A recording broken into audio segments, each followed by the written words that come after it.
If you watch any of my videos, you'll notice that I often say that making a plan is essential if you want to make any real progress in the gym. I talk about making a workout split that you can consistently follow. However, this is often easier said than done because there are a lot of key components that go into making an effective split. That's why in this video, I'm going to be telling you the 4 key components that you must keep in mind when making a split. But before I tell you anything, you need to realize that any plan is useless if you don't commit to it.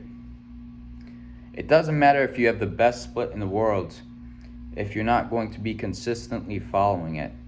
So right now, I need you to make a commitment and listen closely. Throughout my years of lifting, I've experimented with many different types of workout splits. Different variations of exercises, volumes, intensities, and frequencies work better than others. However, in this video, I'll make it nice and simple for you so you don't have to stress about it. Now, the first thing you need to do is to decide on which format you want to use for your split. And if you want to learn more about this, you can look up different formats. Examples of this would be a bro split, but me personally, I like to use a PPL split or a push-pull legs. So it's pretty much separating your push muscles, your pull muscles, and legs into 3 different workouts. So how you could do this if you're just getting into training is do chest and tris on Monday, back and bis on Wednesday, and then legs on Friday. And that brings us into our first component that you need to keep in mind, and that is training frequency. If you don't know what that is, training frequency is pretty much the number of days in a week that you work out. I would suggest training 3 to 5 days a week for natural lifters. And I say this because people on steroids can train 6 or even 7 days a week because they can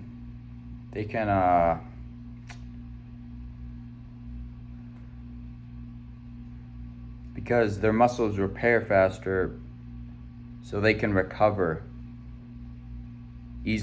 more easily than natural lifters.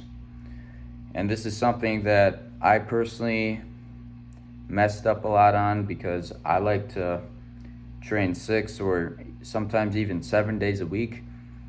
And this is just not optimal because your body needs time to recover if you want your muscles to actually grow.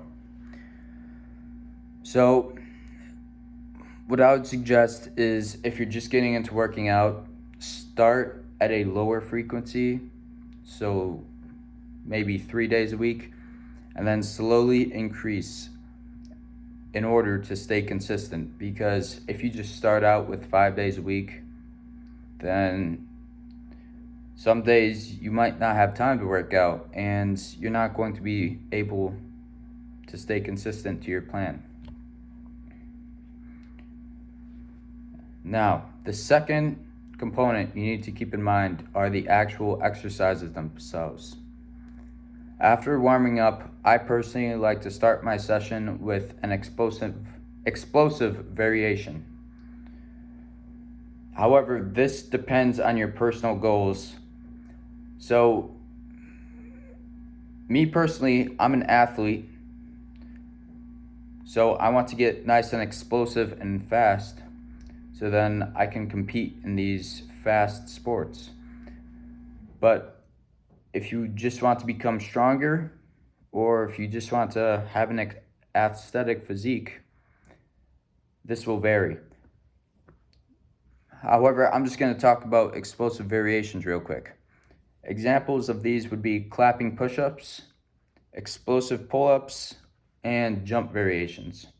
However, there are much more variations than this, and depending on your fitness level, you will probably start with something else. Now, I like to immediately follow this with mostly compound movements. And if you don't know what those are, compound movements are pretty much exercises that work multiple muscle groups in the body. And examples of these would be bench, squats, rows, and pull-ups. And then you can follow these with some isolation exercises if you want to target a specific muscle. And for these you can do like curls, tricep extensions, chest flies, shrugs, and these I like to end with failure. And failure actually brings us into our third component, which is intensity. Now, this is arguably probably the most important one because every set needs to be intense enough in order to stimulate muscle growth. Personally, I like to train to failure or even past failure often. And how you would do this is you could utilize drop sets to fully fatigue the muscle. So a drop set is when you're going to failure. So let's say you're benching and you're benching 135 and you go to failure and you can't get another rep. Then you could take 10 or 20 pounds off, and then you go to failure again. And then you take some more weight off, and then you go to failure again. And you can repeat that about 3-4 times. And that's how you really tear those muscle fibers. So, the fourth and final component to keep in mind is volume. If you're just getting into working out, I would suggest again starting with a lower volume, maybe 10-15 sets per muscle group. And then as you become more consistent, move up to 20, maybe even 25. And this depends a lot on your desired length of each workout. If you have more sets per muscle group, the workout's going to be longer. So I like to stick around 20, and this ends in the workout being about 45 to an hour. But the most important factor is to remember to make your split enjoyable to you personally, because the most important factor is to stay consistent. If you don't even enjoy your workout, you're doing something wrong, because you want to enjoy your workout so that you can easily stay consistent. I've had workouts where I didn't even enjoy the exercises or the number of reps or any of that. And honestly, it was just a lot less enjoyable, and I didn't want to do the workout as much. So it was harder to stay consistent. Now that's all. I hope this helped simplify how to make your split. Thank you for watching, and good luck. Jackson out.